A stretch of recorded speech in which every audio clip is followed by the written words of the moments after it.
I've always been fascinated with this color grading style that has this film look.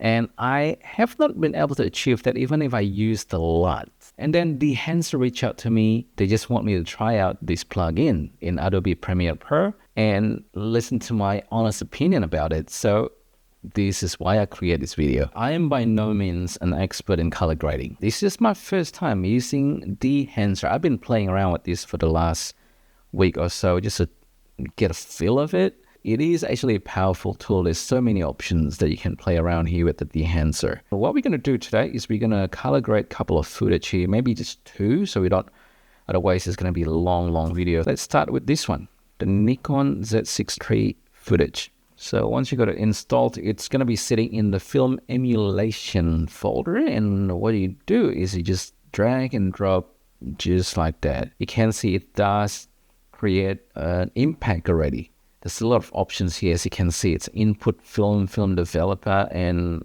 all the way down.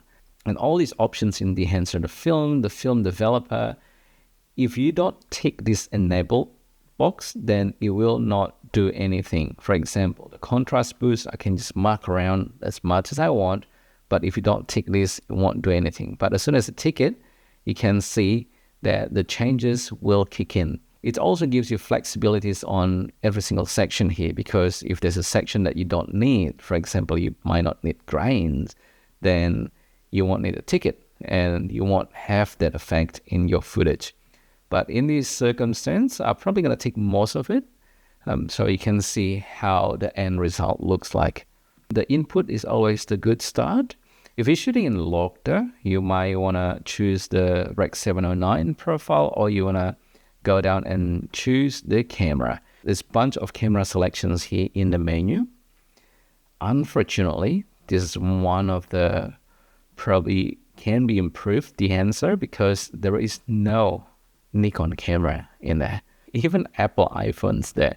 Anyway, because Nikon's not there, so I just go with the Rec 709. You can see it's got a bit of a greenish and then purple tint on it. We're going to fix that along the way.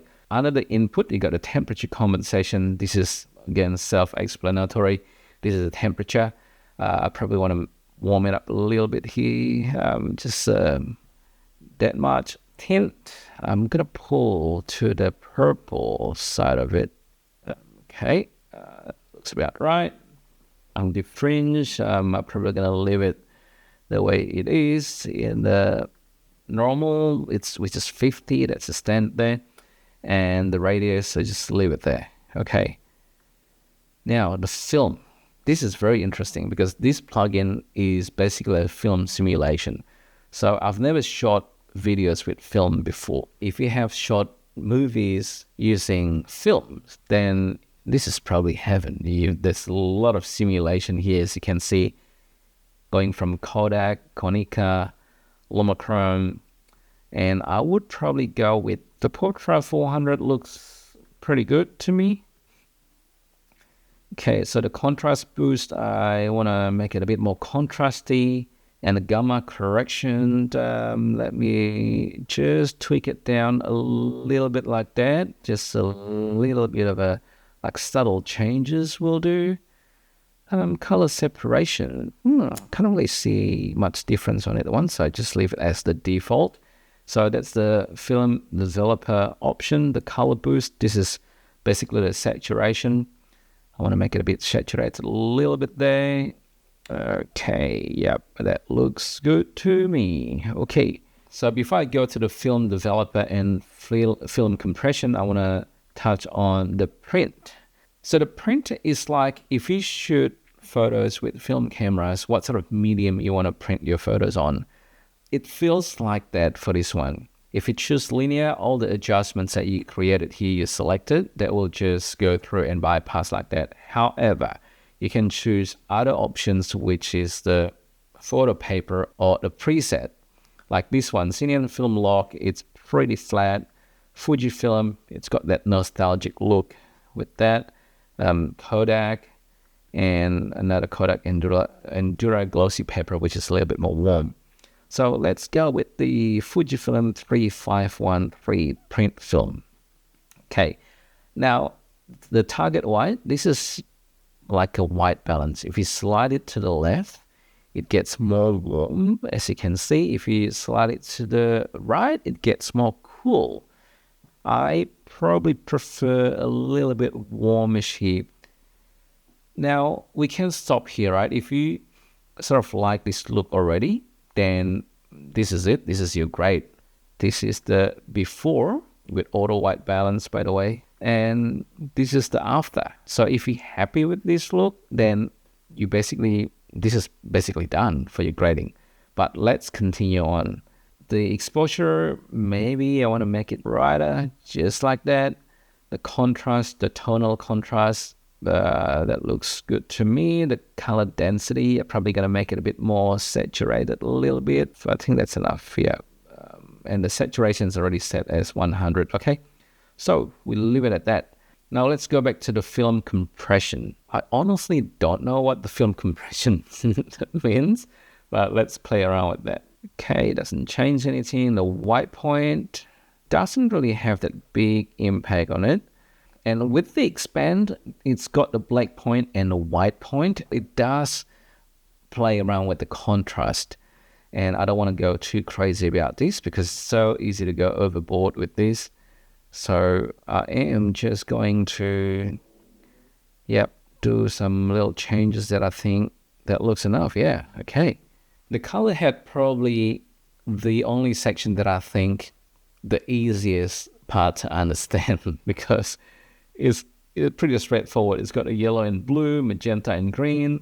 So if you go to I gotta enable this first. Okay, so if you slide it to the right, you can see that it goes really blue, and if you slide it to the left, it goes really yellow, right? So this is self-explanatory. This is the easiest to understand out of these other options there. Probably gonna go a little bit more yellow on this one, just warm it up a little bit, and green and magenta, I'll probably leave it the way it is. I already like the way it looks. Cyan and red, I'm probably gonna go red a little bit more, just a touch there. And there's an option here that says gang. If you click on it, all these three sliders are basically grouped together. And if you move one of the sliders, the other two will follow. If it works for you, it works. I probably prefer the individual ones there. Now the shadow tone, this is basically the tone on the shadows. Again, easy to understand. The tone of the shadows, you want to make it a little bit warmer or you want to make it a little bit cooler. So I like on a warm side, so let me just adjust it a little bit warm, just 2.3. And the mid-tone, I like it warm as well, but I'll tweak it a bit warmer here, just a little touch there. I like the highlights the way it is, so I'll leave it the way it is now. The exposure, it's already set as 100, and just leave it the way it is. The impact to me in this color head section is like how much blending do you want between all this adjustment to the existing adjustment. If I set it to 0, untick the enable, it just means that all the adjustment that you just did there will have 0 impact on it. But if you slide it to 100, of course, that's you will see the impact. Now, if you're coming here for film, the film grain, halation, bloom, film damage, film breath, these sections here probably your favorite. So let's go through them. So now with the film grain, you also have all these presets. It's going from the 8mm film to 65mm film. 8mm films, obviously, it's a smaller film. It's a smaller sensor in the digital era. And because of that, it produces more grain.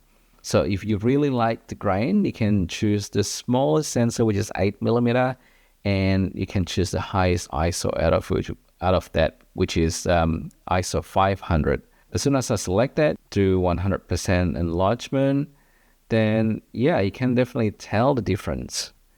And if I go ISO 50, it's more soft, less grain, but ISO 500, 8mm, that's going to give the most grain. same with the larger film, the 65 millimeter. If you go the lowest ISO on the largest film, this is giving you the smoothest grain out of all these options. So you got plenty to muck around here and try. I don't have any favorite yet, but if anything, I think the 35 ISO 500, I think I prefer this one, so I'll leave it the way it is. Now, the halation. The halation impacts the parts that has the most contrast. As you are able to see here, let me just make it 100% again, or maybe let's do 150%. If I enable it, you can see this part where it's got pretty good contrast, right? Between the highlights and the shadow, the edges, you can tell there's halation there. Now, if I go the Super 8mm film, you can definitely tell it's more obvious. And if I go to 65mm film, it's less obvious, right? So choose to your liking, really, but I'm going to stick with 35mm again. Next one is bloom. Bloom also impacts the same area, which is the area which has most contrast. And if I enable it, you can definitely see the difference there. In a digital photography and videography, it gives you that effect like the promised filter effect. Now, the next one is film damage. You know, when you see all those old movies being played back, you can see all this the imperfection of it, right? So that's basically what it is. So let's enable it first and choose the 8mm film. You can already see this, the spots there, the dots. And if I play it back, you would like this effect if you're really looking for this film looking effect. Yeah, that looks good to me. Okay, now the film breath. It feels more like a film damage in a way. This is pretty consistent. This is how this footage was shot. But if I activate the film breath, you can see there's inconsistency with the colors there, almost like a film damage. It's jumping between a little bit of magenta and a bit of green. Yep, if you like this effect, this is definitely where you need to go. And the overscan, this can be pretty cool effect and to apply to certain footage. This is how it looks like, and it's got a couple of options here with the Super 8, the standard 16mm, Super 16mm, pretty cool effect if I play it back there, and vertical or horizontal. So this is pretty cool effect that you can play around with. Oh, by the way, another adjustment that you can do is this burning effect, like the scale of the footage itself and the offset, how much in center or to the side that you want this to be. You can absolutely do that here. But I'm going to untick this. I'm not going to use the overscan effect on it. And with the vignette, it is pretty self-explanatory. If you change the exposure a little bit, you can tell the difference, and you can see it always focuses to have the middle part to be brighter than the edges. But I am not going to use that too. I'll lift that off. And the monitor, if you want to be very technical, you can definitely use that. I'm not using it in this scenario. Total impact, this is the same thing. It's more like the opacity of this whole effect altogether. So this is basically no effect at all.